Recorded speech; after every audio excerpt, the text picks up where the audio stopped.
Holland, we tend to talk about Africa in kinds of aid for Africa, and we are not really common to talk about Africa in a business sense of way, and that is going to change today. Nothing is going to eliminate poverty in the continent as much as economic growth and jobs.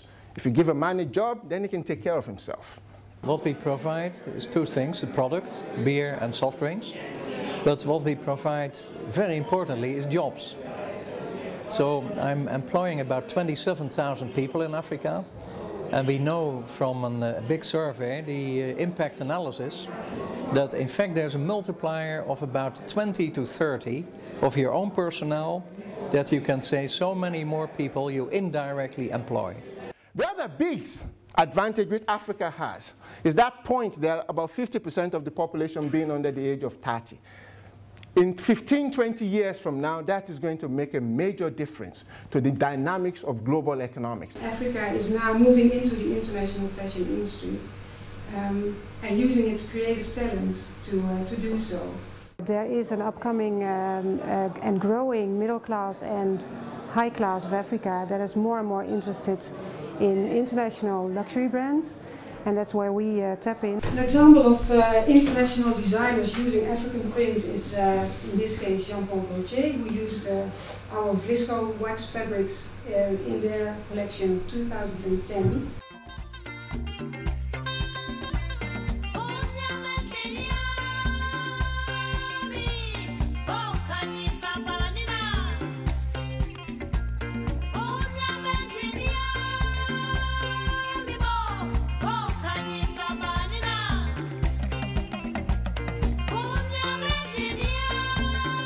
Africa is growing very fast. We are coming from a low base behind the rest of the world, so to speak. And the only way we are going to develop faster than the rest of the world and catch up is through the use of latest technologies. I've been involved in the media on the continent my entire life. And frankly, I've never been more disappointed than today with coverage of the continent. Obviously, it has a negative effect if all the stories they report are only negative stories, then obviously people are not going to be looking at the continent as an investment opportunity. I think the media plays a vital role in getting people to come to Africa. It's obviously people will only be attracted to a place by what they see. We are seeing the emergence of things like mobile banking, mobile payment, mobile insurance, microinsurance. Things which have taken off in Africa but have not taken off anywhere else in the world. The areas that I can just tell you that we're very interested in, one of them is tourism. Because as you know, Mozambique is a coastline. We have like 2,700 kilometers just for the coastline. As we had in this conference, agriculture. Agriculture, it is the basis of a country.